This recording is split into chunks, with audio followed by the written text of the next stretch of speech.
What's up, humans? Welcome to the Human Music Podcast. I am Luke Rain. My co-hosts are Tesco and Rip Kinney, and we're all music producers, artists, and producer coaches. This show is where we discuss all things music production and interview amazing creatives about their origins, their process, and whatever else comes up. This week is episode 96, MetroGnome on viral success, chasing validation, and finding inner peace. MetroGnome is a musician and music producer from New Delhi, India, now living in Seattle, Washington. He came up in India playing multiple instruments and touring with the band Fire Exit before moving to the US and falling in love with electronic music production. His finger drumming videos on YouTube went viral in 2012 and 2013, amassing millions of views and gaining worldwide attention. His path since then has been winding and extremely interesting. We know you are going to love this interview. The song of the week is MetroGnome's tune Reflections, and there's links to that below. Smooth, housey vibe you can hear behind me. And you can support our sponsors while you're down there, like Dojo TV, which is free producer live stream classes from the Dojo Senseis. Tesco's new Patreon channel, where you can get a lot of access to his educational content, project files, behind the scenes footage, track feedback, and private lessons. The weekly download, where our mentor Il Gates has private weekly group lessons, and you can access his entire archive for just $20 a month. And guest practices, where you can learn from Seth Drake at the Approach Institute, the best engineer we know. And your first class over there is free. Why not sign up for that? Our website is thehumanmusicpodcast.com, where you can find all our socials and free sound packs. But let's get on into this episode with MetroGnome. Hello, people of Earth. This is Tesco with Rip Kenny and Trap Jesus, and you're listening to the Human Music Podcast. Woo!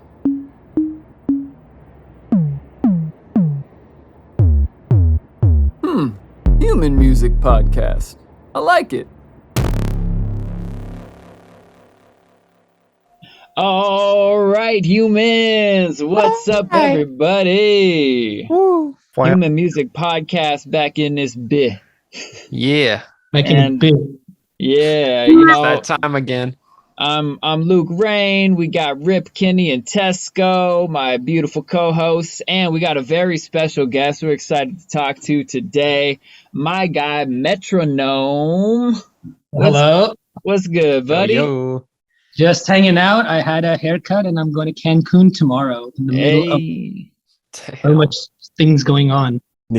Yeah, sounds like the move, man. Actually, next week I fly to Mexico, So yeah, Where man. are you going? I'm gonna be down in like the Mexico City general vicinity for a few days. A couple days in Mexico City, a couple days outside, and then I'm flying over to the Yucatan and spending probably close to a couple of weeks over there, and then down to Guatemala. Right So on, that's man. gonna be cracking. Yeah. Coming up. Have you been to these places before? Nope, none of them. Nice. None of them. I went to like Puerto Vallarta when I was a little kid, but you know, yeah, excited to travel, get out there. But What about Cancun? Have any of you been there? I've been to Cancun, yeah. Is it good? A long time ago. Yeah, it was pretty nice. Nice. I mean, definitely, I'm in Canada right now and it's snowing, so I'm definitely jealous. I'm in Seattle and it's just rain, Seattle winter stuff, and so Seattle. I am ready for that 78 degrees tomorrow. Oh yeah, that's gonna come nice. Yeah. I mean, yeah. Tell me what the cracking spots are, because I'm gonna be over there in like 3 weeks. Oh yeah. But I'll be about it. yeah, man. But yeah, MetroGnome, man. I want to get us started by just having you tell us your superhero origin story. How did you become the music maker that you are today? Well, I just no, I'm just joking. I was born and raised in India, and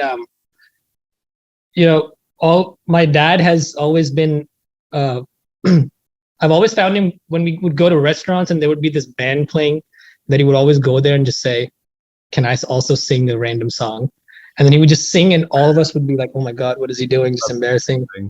And I think all my childhood, being raised in India, seeing my dad always, sing and record karaoke stuff here and there, I would always find it pretty cool to just scream into the mic and then turn on reverb and then just feel like I'm like a professional singer. So I would just always go into his room when he would do anything, steal his stuff, and just start saying things and add reverbs on them. And so I started feeling like I'm a professional musician. But being in school, I was like, I think the first time anything music started was I saw my friend playing guitar in 10th grade or 8th grade. And he was really good at this. He was playing Summer of 69 by Bryan Adams. And this was Classic. like a long time ago. And so I saw that, and immediately that sound got my attention. I wanted to learn guitar, but I had no idea how to. Luckily, my brother decided to buy a guitar and quit it after 3 weeks. So there was a guitar at home. And so I would look at my friends playing the chords and try to recreate that exact thing at home. Like, oh, middle finger, third string, this fret. And then I started learning D major, D minor, G major, all these chords. And after playing guitar for a while, there's this school band that I started with some friends. And we were playing a lot of Creep by Radiohead constantly. Yeah. That's the one song I would always play. From that, I think my passion for guitar started. But then I also wanted to play the keyboard. And when I started playing the keyboard, I started seeing that the world around me was telling me to stick with guitar because that's what you're good at. And I personally just liked wherever sound would come out from. So I would just start doing that. And then from keyboard, I became a drummer. I self-taught myself drums. And then in college in India, I remember there was not a popular band. There was a band locally in New Delhi in India that was performing here and there. And their drummer quit. So I had always done air drumming at home, listening to Metallica and all this stuff, just air drumming with my hands. And doing that enough, I thought one day that if I sit on a drum kit, it would sound pretty much like I'm imagining. And when I did, it exactly was like that. I think if you're good at air drumming, you're like, okay, I see everybody doing it. It's hi-hat, kick, and snare. And then when you actually start doing it, you kind of surprise yourself that just the power of observation can jumpstart the mind to, not go through that step-by-step fundamental boring exercises, everything. If you're just paying attention throughout your life to how somebody's doing something, I think that just looking at that was easy for me to see that, oh, this is how your fingers are. That's how your hands are. That's how you're holding the stick. And eventually when I would start doing it, it would sound pretty bad, but with practice, it started coming together. So I joined that band, and that guy was like, hey, I heard you play drums. Do you want to be a part of the band? And I said, sure. And I didn't play the drums. I only air drummed. And so he was like, yeah, come on through. We'll jam something. And they were playing regular 4x4 chord changes, just 10th grade or 12th graders, and not much complicated stuff. So I just started jamming, and they could easily tell that I have no idea what I'm doing. I'm all loose. I'm playing double time on hi-hats on songs that don't have double time hi-hats, like Creed songs and stuff like that.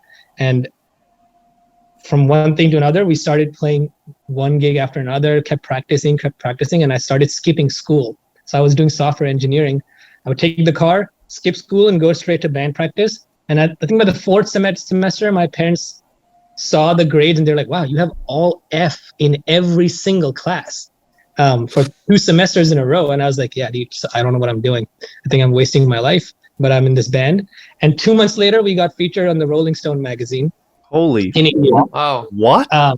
Yeah, and so because we were doing a lot of gigs, and in New Delhi, 2008, this was starting to become a new scene in New Delhi in India where bands are performing all these metal rock stuff, especially young kids bands and gigs at places. So I was always like a terrible student in studies everywhere, but all my bandmates were politics major, or political science, and science major, electrical engineering, and this and that. And that's what in India, the vibe is always like, yeah, most people, are doing science or some sort of business. So when you're not doing that, you get this vibe that you better study or you'll be left behind. There's nothing else out there because nobody in India is following their passion like that. At that time, when I was a kid, I wasn't as open. And I was the only one out of all my cousins' friends who was like very casual about failing subjects at school and continuing music performance. So when that Rolling Stone thing happened, I realized that I can use this thing to do more music stuff later on in life. And so I moved to the US in 2008. My family had a green card. So from India, I moved to the US, Santa Barbara, and I joined Santa Barbara Community College for music. And I was like, yeah, this is my Rolling Stone is my only flex. And they were like, yeah, man, come on through. We don't even care. We're just taking every student regardless. That's a big flex. What was the band called, if you don't mind me asking? It was called Fire Exit. Okay. And we were playing a lot of Audio Slave, Tool, not so much Tool, but Audio Slave, like Radiohead again. And then we had some original songs, and they're all in English. There's no Hindi songs. But man, I think that's a genius name for a band because by law nobody can block you. Yeah, and also apparently the story was that the bass guitarist of that band used to take one of his like girlfriends who was dating another dude that he knew, and they would go to this fire exit at the mall and smoke joints and make out with each other. And so he was like, I named this band Fire Exit. So there's all this ego in the bass guitarist, like I named my band Fire Exit. Pretty awesome stuff. Nice. But it was pretty great, really, really awesome bass guitarist. He's now running his own studio in New Delhi. It's called Ferris Wheel Studios, and it's a very, very popular place. Like many celebrities go there to record. It's a full-on like actual rooms and rooms of studio and glass and stuff. But moving to Santa Barbara, I started doing all this music stuff, and I was like learning production in school, and they're teaching like after 1 year, all I learned was how to add an audio track and how to, record ARM things and just start doing it and what a plugin is and maybe 2-3 Pro Tools plugins. And that was it. And then I heard dubstep for the first time. And it was 2008. And that dubstep was, I think it was like 1995-ish sounding dubstep with just sub bass going womp, womp, womp here and there with a little bit of FM on it and just drums. And there was nothing else. When I first heard that, my first thing was, I want to make the wah sound only and nothing else. And so I just I downloaded, I had bought the Mac, so it came with GarageBand. And in GarageBand, there was this one thing where I turned the mod wheel on one of the bass sounds, and it did the filter opening sound. And it sounded like a full womp. And I was like, oh yes, this is forever for the rest of my life. This is the sound that I want to do.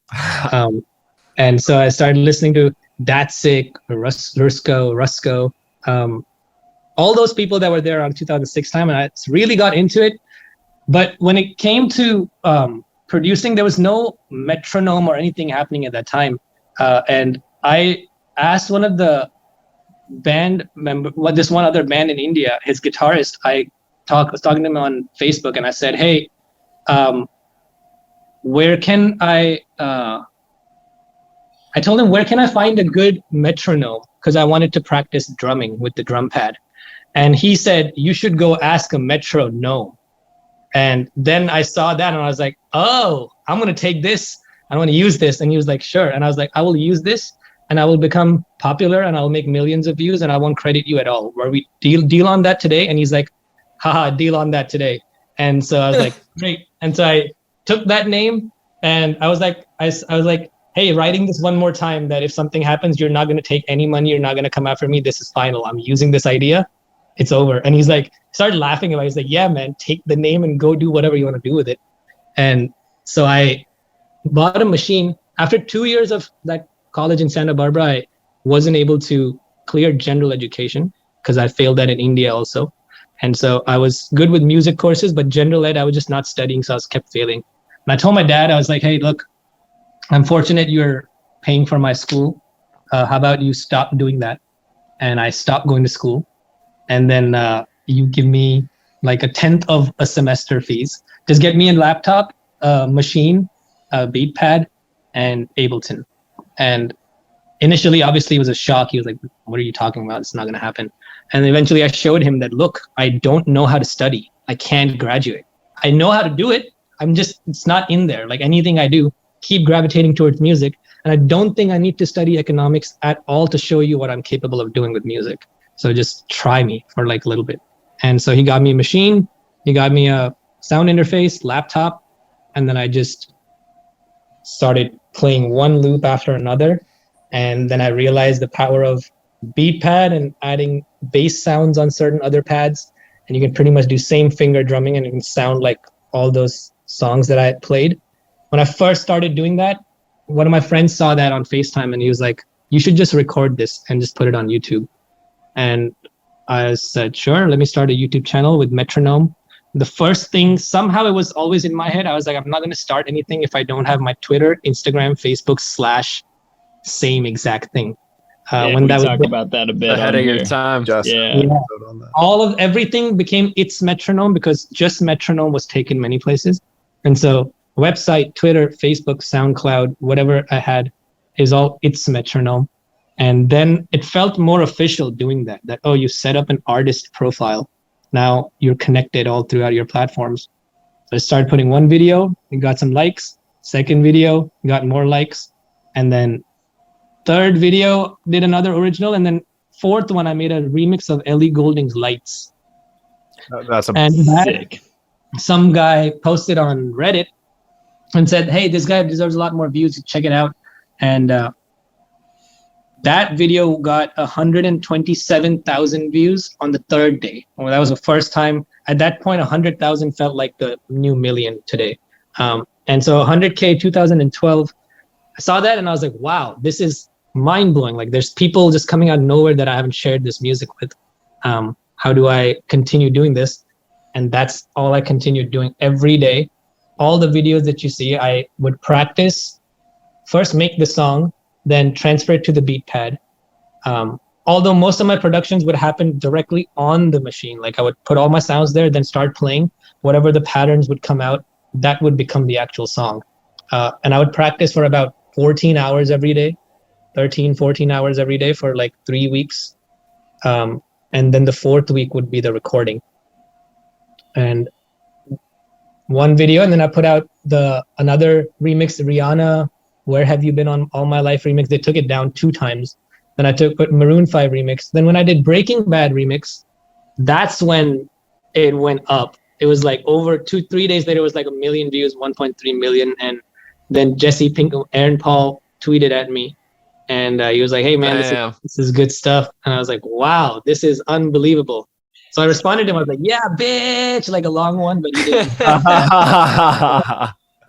He didn't respond to that. And then I like felt all weird. I don't know why, because I was like new and I was like another justification message to him why I said that. Just some weird shit. Yeah, as you do. And then I put out the Game of Thrones remix, and that iPhone remix, that went really viral. Then Game of Thrones came out, and that was my last video that I uploaded. And after that video, Macy Williams, Arya Stark, tweeted at me. Hodor, who's a DJ in real life, his manager reached out to me, and then we were on a phone call. And then he told me that Christian, who's Hodor from Game of Thrones, he's like, he loves your remix, and he wants to hang out with you. So if we're ever in the US, we'll let you know if we're in your city and you can come hang out. But he also wants me to get you on our same tour line so we can start touring together. And I was like, yeah, let's go. And so that started, and I asked him, I was like, can I speak with him? And he's like, yeah, actually he's not here. Next week he's coming. If we have a call, then I'll bring him on the line. He'll be next to me. And I was like, that's pretty cool. And that never happened though. But that was the last video I made. And since then, there was intense 2 years of depression, like massive during the peak time. And since then, I've just been slowly getting back into music, and I started doing more 3D game design. But in the last 7 years, the number of comments that say, where are you? They're pretty much consistent. They keep coming. But that is a very summary of the details of how I moved from India to San Diego. That's quite a story. Yeah, amazing story. And I'm curious because you led us through all of the kind of ups of the experiences, and it sounds like there were so many good moments in there where you could have said, I told you so, and like you felt accomplished. And I'm really curious, if you're open to talking about it, what was your kind of thought process leading up to that peak? And then what was it that was causing you to feel kind of like uncertainty in your direction after you achieved what, you know, before would have been like a crazy milestone? Yeah, like objective. Right. No. Thanks for. I'm actually very comfortable talking about all of this. My I never had in my life an "I told you so" feeling inside.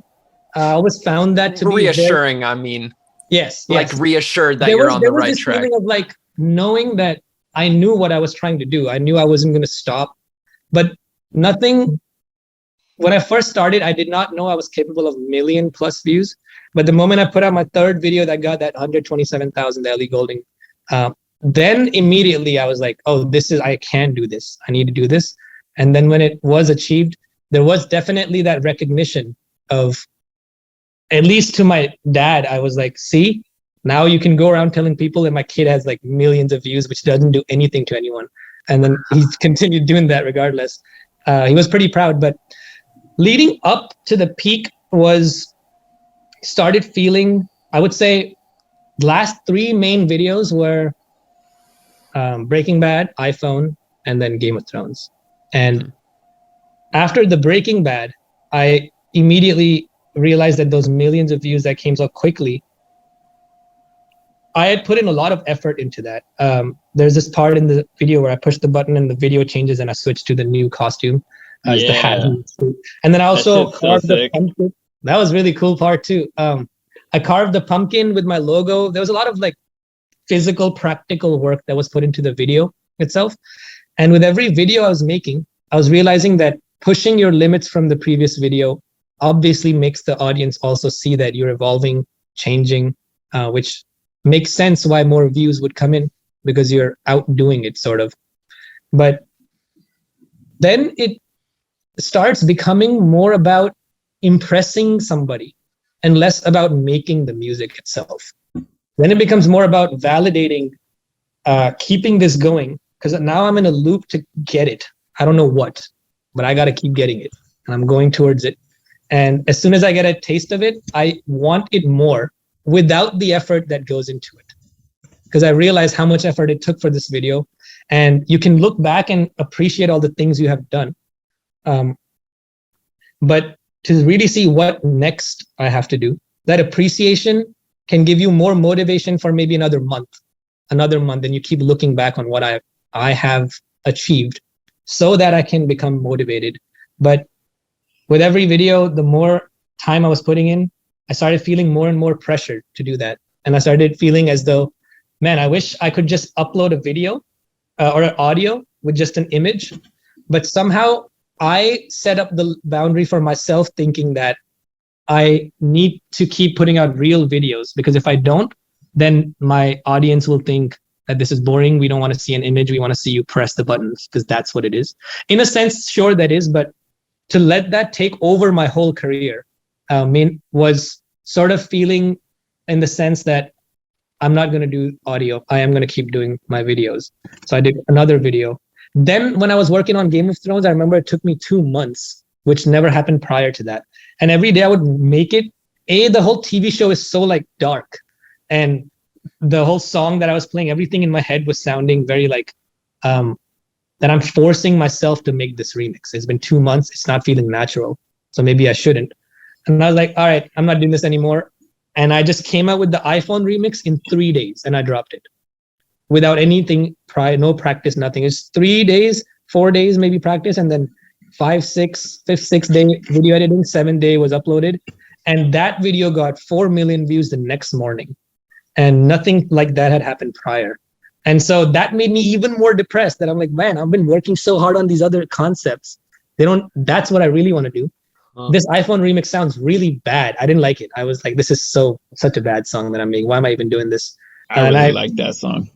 Then when the response came, that made me like it more, which made me again think, do you function based on other people's approval of things? Or do you have your own say in anything at all? No, that's tough. It's a mindfuck.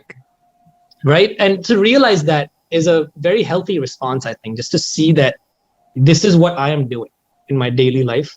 I'm trying to be something. So the more I'm trying to become something, the less relationship I'm having with music, because I'm trying to use the music to become something successful or whatever it is. When I was doing the music the first 2 years of my YouTube channel, I wasn't doing it to become famous, to become anything, nothing. I was doing it because I saw that when you put a song out, you get the response. You're able to see what neutral ears think about your music, even if it's bad comments. You're able to neutrally see that, oh, you don't like this part, I'll work on that. So seeing feedback or criticism helped me shape that music.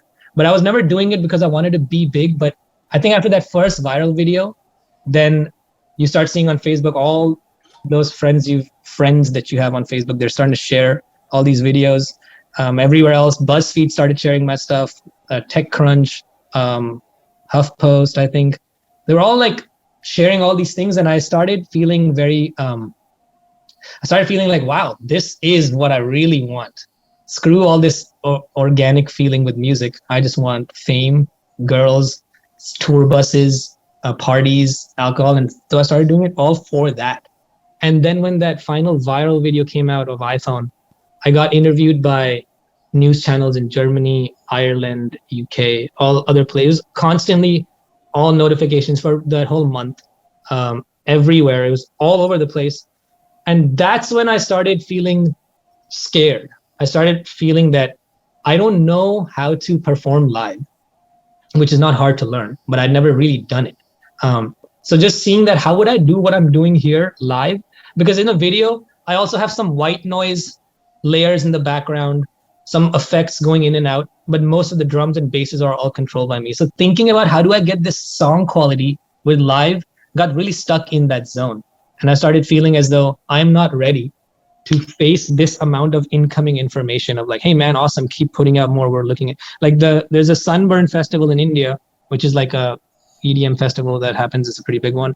They tweeted at me and said, wonderful stuff. We're keeping an eye on you. And it started feeling like I'm heading towards live performance, whatever, Coachella, whatever status, that I just keep doing it. But somehow it felt as though I'm not being true to myself, and that all these comments I'm seeing, wow, you're awesome, you're this and that. Deep down inside, I know I'm getting slowly resentful. I'm getting upset about things. In hanging out with people, I started sounding more cocky about music production, as though you can't tell me anything. That was slowly starting to show in my vibe. Nobody said that. I was noticing that very deeply. So when somebody would talk to me, I would notice that in my mind, I have very like, screw you, man, kind of a vibe. But externally, I'm smiling and talking to you. So the more you lie to yourself, the bigger that lie keeps becoming. And I didn't want to just become famous and play music and have money and fame and all that if it was not authentic musical passion. If it was happening for motive, for achieving status, it felt completely wrong. So while the peak was happening, inside it was already going down pretty bad. So I realized that until this thing isn't solved, because for a few years I was also with my parents around that time, living with them in Dallas, and seeing that you have this whatever regular family arguments around regular day-to-day family issues, and then I have all this stuff going on where I'm trying to do something big, but I'm feeling weak internally. So when my iPhone video went super viral, I actually physically felt weak, and then I felt nauseous, and then I threw up. Probably happened for 3 days. And then I turned off my computer and I didn't check anything for like a week. And there were emails coming in from all sorts of news channels, there were news channels, actually, TV news places. They're like, yeah, let's do this interview. And I was seeing the emails and just close. See the email, close. See the email, close. All these artists that were reaching out for collaboration. I was just saying no to it because I really knew that if I want to make music in my life, this needs to be addressed first, because everything comes from inside of here. And if that's not fully understood, why is everything feeling so chaotic? Then it needs to be. That would be pretty reasonable to start with. So for the last 7 years, also during that whole 2-3 years peak depression, I never felt like, I'm just going to sit, do nothing. I was always addicted to watching tutorials. So I started learning After Effects, Cinema 4D, Blender, 3D animation. And I got pretty good at that in realistic interior design, all of this stuff, like game design, game models. And then I started applying for game companies, and everywhere they were like, yeah, you don't have enough experience. And then when I would apply for music, they would say you're overqualified. We're not looking for this stuff. So I started seeing that. I was like, dude, I should either make music fast because I need to find a way to sustain financially. So I started figuring out how to make music, and I couldn't. So all I decided was just keep learning. This knowledge will come in handy one day. I kept learning. Then I applied to this company in Seattle 3 years ago now, Fly Homes. It's a real estate company. I was like, hey, I make interior design and stuff. Do you want virtual reality tours for all your properties? I can do that in Unreal Engine and all this stuff. And they said, hey, good portfolio. Actually, we're not looking for that. We're looking for real estate agents. So if you want to study and get a license, then you can help us sell homes. Completely opposite of what I wanted. And I was like, sure, let's do it. And I started studying for real estate for 5 months and stopped doing all 3D, all music, everything. And I was just like, I need to first get finances because I don't have any way to sustain this. So I came here for real estate. 1 year later, COVID, and then I got laid off.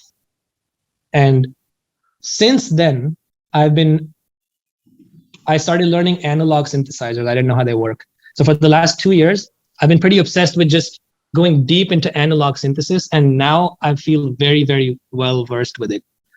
So currently in my life, there's a lot of music happening constantly, like endlessly, with no dates for uploading. But yeah.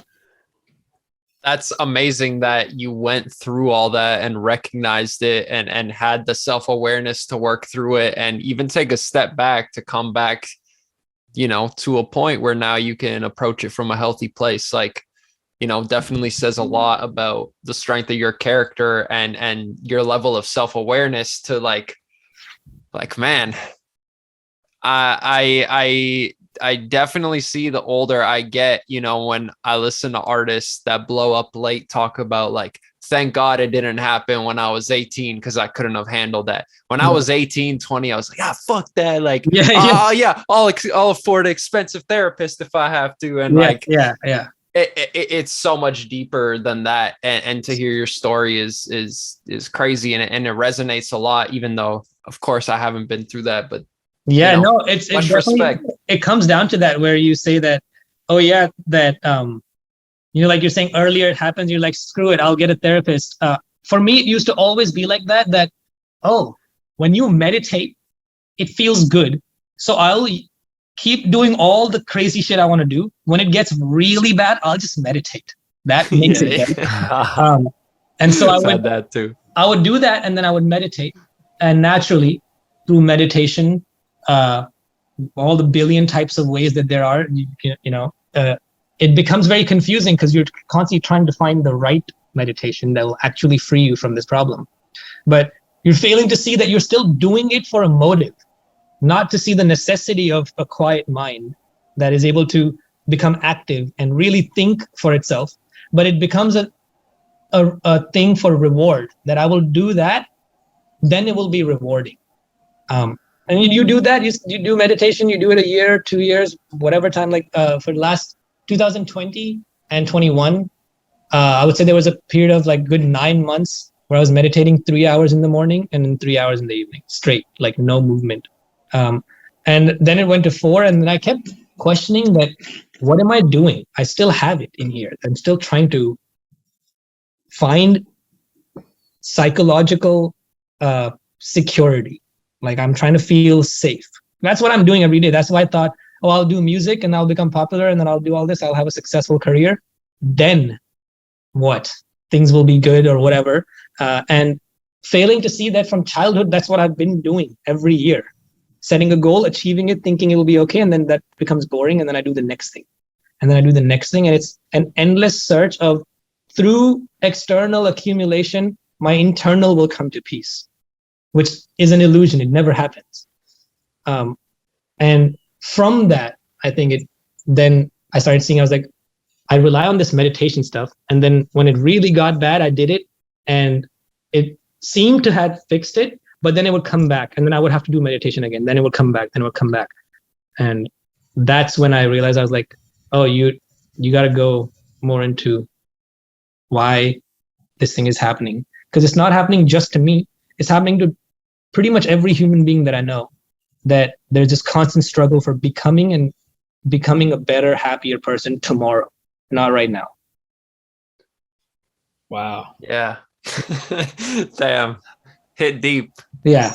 So I think yeah, but yeah, go ahead.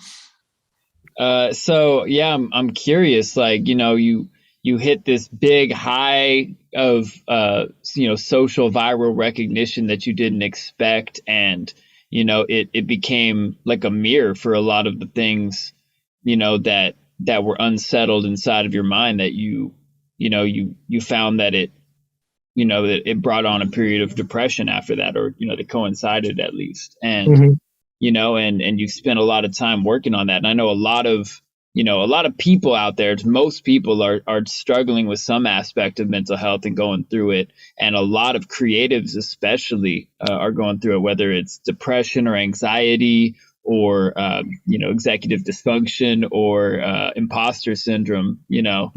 I'm wondering, I would love to to get into some of the the specific like lessons you've learned along the way that we can give the listeners, that if somebody's felt a similar way, regardless of the amount of views on YouTube, that's something that can help them. Yeah. The tricky thing about an answer to this question is that it requires the person that is listening and wants to bring about this change to actually have this burning passion inside to see what I am doing every day of my life. If I am not free to observe and be truthful to myself and face who I actually am, then everything else becomes a sort of like an illusory help, or in a way of like, it can buy you some time. Like I may say, oh, start doing this more, start cleaning your room more. I can pull a Jordan Peterson, some stuff like that. And I'll be like, hey, do things and then things will be okay. But I know deep down inside that doesn't work, because from childhood, we have been doing that. There have been problems and the world says, put your life in order this way. And so do that. So I would really say that it is important to know why, what the actual motive is behind what you're doing. If you are, because going through this negative thing is a real stuff that's happening to brains all over the world. And those that don't go through it in a severe way still go through it, but in a very small way. And they're pretty good at just hiding it and like putting a rock on it and just moving on from there. But when someone is going through this negative and really wanting to, come out of it, I strongly would suggest to not want to come out of it. The desire to come out of it is what creates the next setup for the downhill later on in life. Because I want to come out of it, so then I will start putting things in order outside. And when I do that I'll clean my room, I'll get up, I'll meditate for 2 hours, and I'll go on walks and look at the sunset and be nice and all those things. That becomes a method that you set up, and you're setting that method so that it will take you out of this thing. You can do that, and you can find books all over the internet, videos everywhere that people tell you exactly to do that. And they're motivational and it buys you some time. But once the brain perceives that this is a cycle that will happen again, because I'm trying to escape it by doing something, and whatever I'm doing will eventually become old. And then this will come back again, and now I have to set up a new system.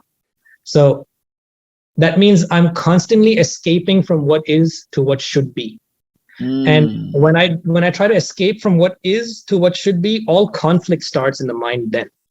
Because I can't stay with what is. What is being, I put a video and all comments are saying, oh my God, this is the worst song you've put online. Like, how, I don't like this song. Now, can I look at that song and realize that if I get hurt from that person's feedback, then I may start saying, oh, this guy doesn't know anything, or screw this guy, or screw that guy, these people are wrong. And then I may start taking it personally. And once the more I think about it, the more that will become, oh man, I shouldn't be making those kind of songs. Actually, that guy was right. Whatever it is, it starts becoming very personal. And when it becomes personal, I don't want to face the fact that there's just people saying that, hey, this part of your song sounds too crowded. You should change it. If that's a fact and hundreds of comments are saying that, I can either look at it and really actually see that, yeah, this is a fact, I need to change it. Or I can be hurt from it. And then I can say, wow, people are so mean and so wrong. You know what? I'm going to just do me. I'm just going to be this and that. So you fail to really learn from what the world is showing you. And so you're trying to change what is, which is people are saying your song doesn't sound good, and to what should be, which is that people should be more considerate about artists. People should be more considerate about me and how hard I work. But the truth is that people are not. The non-truth is that people should be, or that people are. That's a not non-fact. So if I can see that that is, then I can begin to see what next. Okay, you're saying this, what next? Let me go look at that song. Let me go open the project. Then I'm free to observe that there is crowding in my song at this part. So to anyone, whatever is happening, it's important to know that, am I escaping daily by saying that I should do all these things, put my life in order? If I know that I'm escaping, then I can stop escaping and I can start learning what is this feeling that comes in that makes me want to escape to begin with. Whether it's insecurity, fear, isolation, loneliness, whatever those are, to really observe that feeling very carefully is something we are not ever told to do or taught to do. We're usually told how to find a method so that this can just go away, so that you can get strength and then just push this away. Don't think about these things. But that's what I've always done since childhood. And now I want to question, why is this happening and what is this feeling? I don't want to go away from it anymore, because I see that running away from it brings it back all the time, constantly. Mm-hmm. So then I can start to stay with it. So if somebody is wanting help, I would suggest us four to continue this conversation another time, because this requires a much rather deeper thing to talk about. But if you love music and you're not finding that motivation, doing other things to get motivation is only temporary. I am personally I wasn't, and now I'm not interested in temporary motivation. I want to be motivated, a motivated human being where the motivation is acting. I don't have to search for it anymore. So my help, or the help that I can provide, will be to get to the bottom of that, on why do I want to be motivated? Why am I unmotivated all the time? What is happening? What am I seeking? What am I searching? That is the actual thing, not just in music, but even anywhere else. Parents, like friends, cousins, relatives, whoever it is.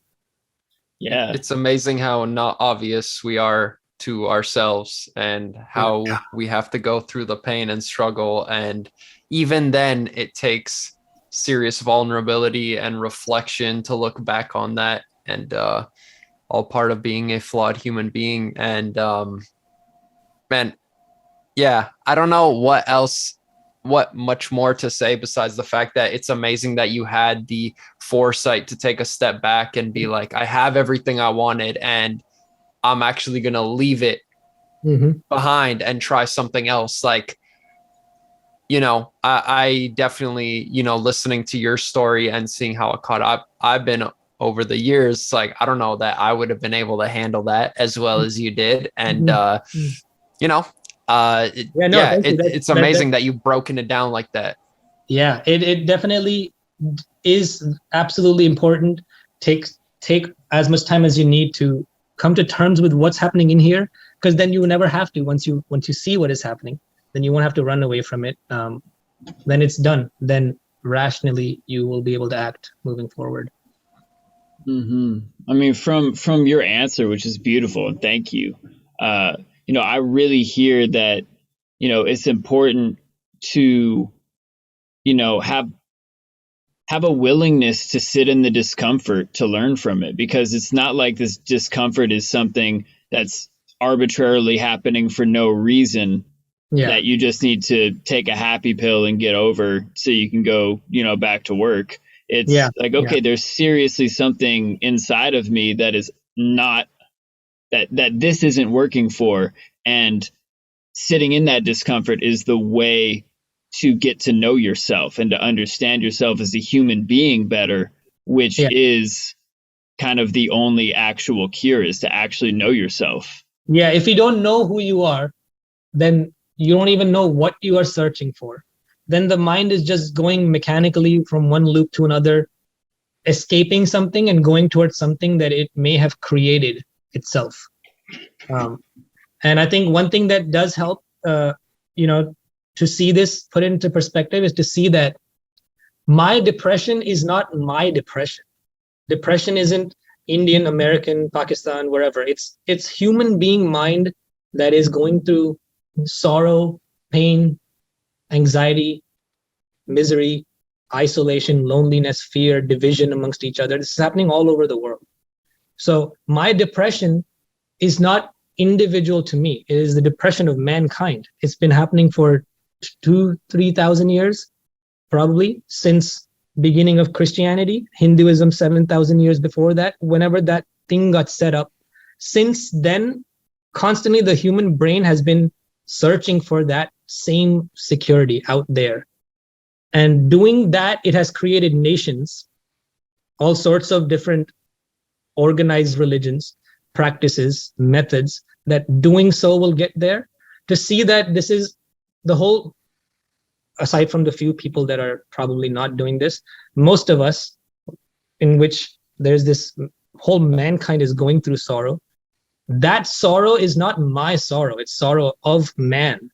If I make it my depression, it becomes selfish, self-centered. I isolate myself more when I think this depression is mine and not yours. When I see that this is not me, your brain is the brain of a human being. I am the same thing as you are. You may have different memories with different culture. I may have different, but deep down inside, I feel the same thing. And if I know that you and I are not separate, it's, in fact, me calling things mine is what makes me separate from you. My country, my color, my this, my that, my religion makes me separate from you as a human being psychologically. And when I see that all of these divisions are coming from me, and that me is the same common me as everybody else, then that division ends, because I'm now not separating myself from somebody else. I can see and analyze what this depression, loneliness, just the sensation of it, without saying this is bad, this is good, I want to fix this, I don't want to fix this. Sit with it and see that this is what's been happening for thousands of years on this planet, that it's not personal to me. Then from that, I'll be free to look at it without condemning it or praising it or doing anything about it. Because what we do is we say, oh man, I'm feeling this is not good, I should be doing all these other things. When I say sit with that feeling of, oh man, this is not good, what is that feeling? Find out, look at it, and you'll realize that when you're looking at it very carefully, the separation between you and that feeling will end. Then there will be only feeling. There won't be me feeling that. It'll be just the feeling. And when that happens, then all conflict comes to an end, because you realize this is just a chatterbox. That's what's creating all of this. Totally. I'd love to ask, before we wrap up here, just you mentioned you were getting into analog synthesis and you've been re-inspired to do music. And I'd love to hear a little bit more about, what's been re-inspiring you? Are there any artists that you're looking up to nowadays, or anything in particular that drew you to analog? Yeah, actually, Tipper drew me to analog. I don't even know if he does analog or not a lot, but just seeing how different sounds he was making got me really into it. But just 2 years ago, I was in Dallas at a guitar center, and I was just there with my friend. I was like, let's just go. Oh, we wanted a guitar cable. And we were in the synth section, and I'd never known difference between analog synths and synthesizers. I used to just think they're all keyboards with presets and sounds. And the whole time I was making MetroGnome music, I knew synthesizers like Massive and all that stuff, but never got into analog.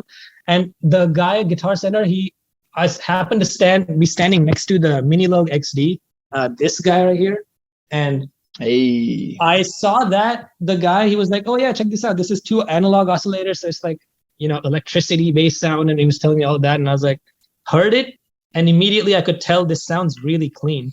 And that day, my friend was like, "Dude, I'm buying this now," and I was like, "What?" Immediately, and he bought it. And then I came back here and I bought that also. And then when I bought it, I realized I don't know what it's doing. So I was going through presets. Then I was looking online for presets. And then the more I searched, the more everyone was like, "Dude, learn how synthesis works." And so I started just playing with the Minilogue. Actually, that's the one that started one oscillator, then turned the filter, and then sent LFOs around. And I was like, oh, that's what has been happening this whole time. Signal flow, control voltage. When I heard that, at the same time, I also heard the Slow Rush album by Tame Impala. And that was 2 years ago. And man, I was like lost. I heard that and I just wanted to recreate every synth sound, everything he was doing. Kevin Parker's like whole vibe switched up the synth work for me. Then I got more interested in like just saw waves, basic saw waves with slight movement, good reverb, before I was trying to make just all these Skrillexy tippery sounds. But when I started seeing the potential of like real clean, warm tones, then I started getting very, very addicted. And since then, I started learning DCV rack.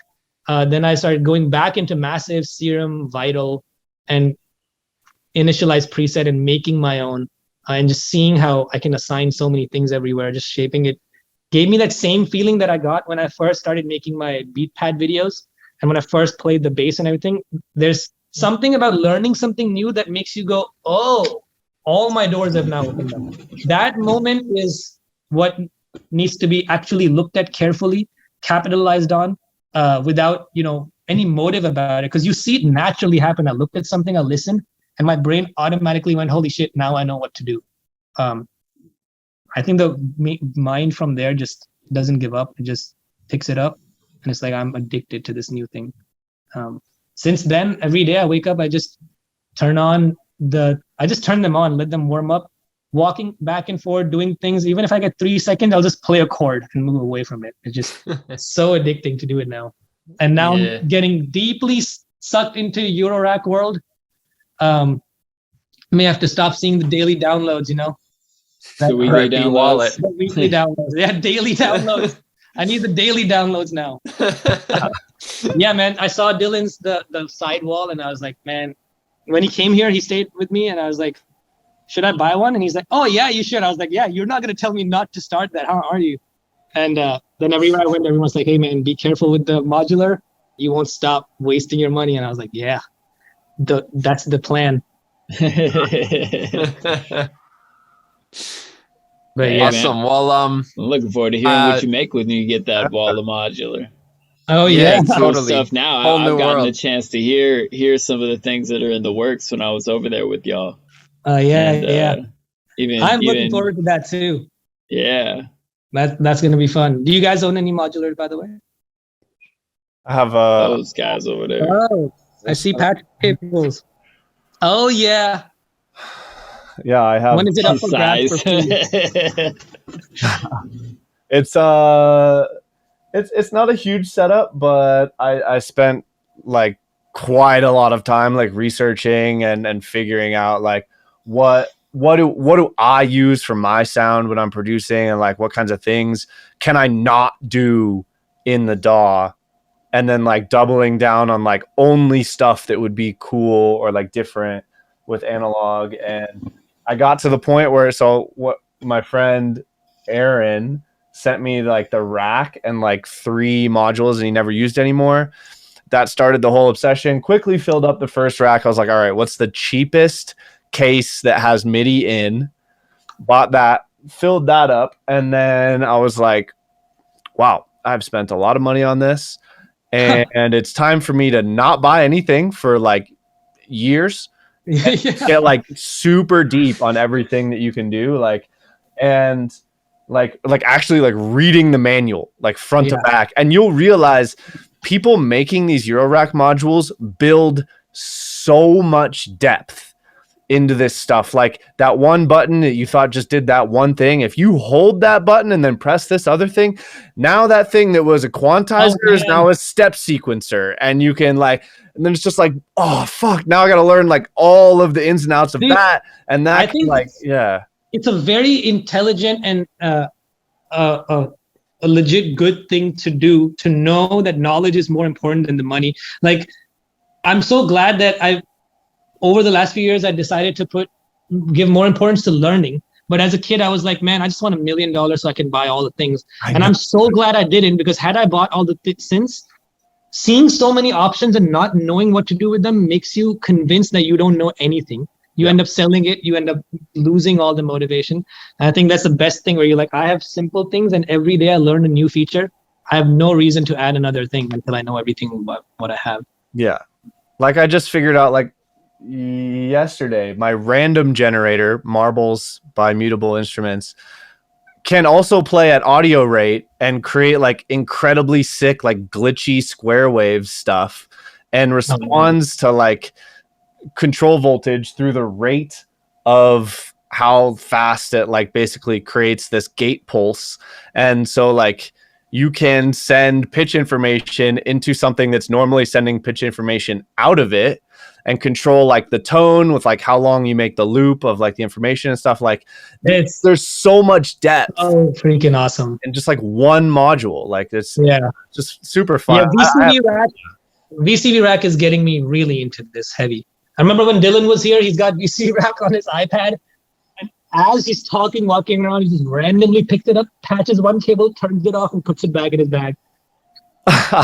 Honestly, I'm afraid to get VCV Rack because I know that there'll be something in that I'm like, oh, this is sick, I need to buy it in real life. Oh yeah, that's true. I don't even want to turn that on. I need like, there's so much more depth that I can still get out of this. Like, until I've literally read every word of every manual and done every feature 100 times. Like, yeah, I'm good. Thank you for saying that, because that makes me realize that, you know, I have an advantage over not owning anything modular, so I can keep using everything in VCD. Yeah, and then sure. Cool. Shoot, yo, tell the people where to find you. Where do you want to be found? Twitter, Instagram at It's Metronome, and YouTube.com/It's Metronome. For the last check out those videos if you haven't seen them. They're wonderful. Yeah, I've been very inactive on social media, but there's no plan to not be active ever. There's no such plan. So I'm working on it. Amen. And new music coming, date to be determined. Date to be determined. Yeah, TBD. Can't wait to hear it, man. And thank you so much for taking the time and sharing your very valuable insight and just being very real and transparent. Yes. It was fun. You know, a lot of respect for that. It takes a real one to open up like that and share that. And man, you got great energy, as have the last like couple of guests we've had. I feel so rejuvenated and inspired, and I'm sure honestly, my you boys guys here have feel the great same energy. way. You know, it's felt very warm and inviting. So thank you for that also. And it makes sense why everybody else is also feeling this way, because it's pretty casual, nice, friendly family energy here. Yeah. Oh man, well, I hope we get to do this again sometime. Yes, I would love to dive deeper. I love talking. Yeah, let's do it. Awesome. So we should get on for our modular part 2 discussion and get real deep into. I am down. I would love modular discussions, because I don't know how that works too much, and I want to learn as much. Yeah, you have good questions. Yeah. I just found out about VCV Rack as you guys mentioned it, and this is insane. So I would love to just hear you guys rap. Oh my God. VCV Rack is wild. Yeah. So many gems of perspective. We appreciate you coming on so much. Amen. Yeah. Absolutely. Thank you for having me over. Yeah. And the way we end this, we always give them a peace.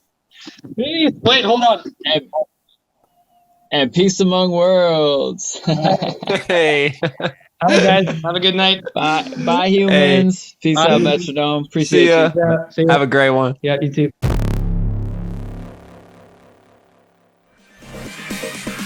All right, humans, thank you so much for being here with us again, with us and MetroGnome. Go follow him at It's MetroGnome on all social channels.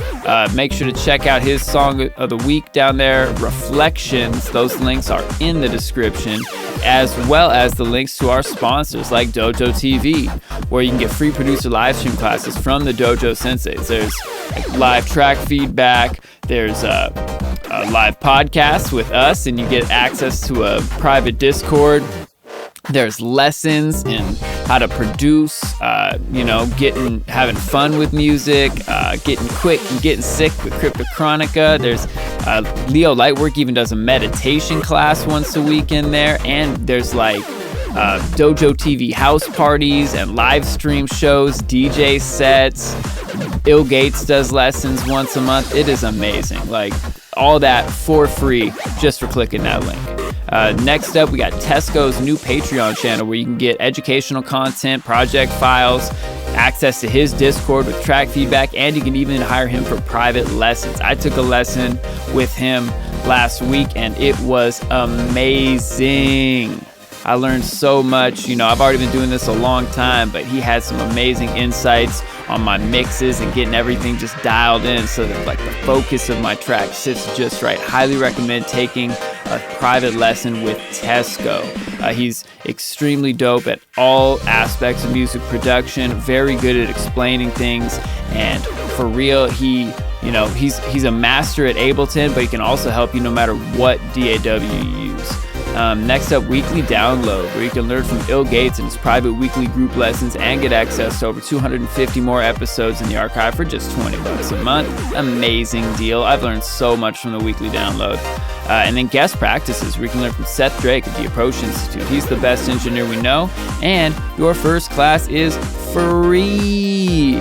You can get more episodes, socials, free sound packs, and stuff by going to our website, thehumanmusicpodcast.com, and follow us at Human Music Pod on Twitter and at The Human Music Podcast on Instagram. And until next week, when we're back with an episode with House Ninja, you can hear me tell you peace and peace among worlds. I like it.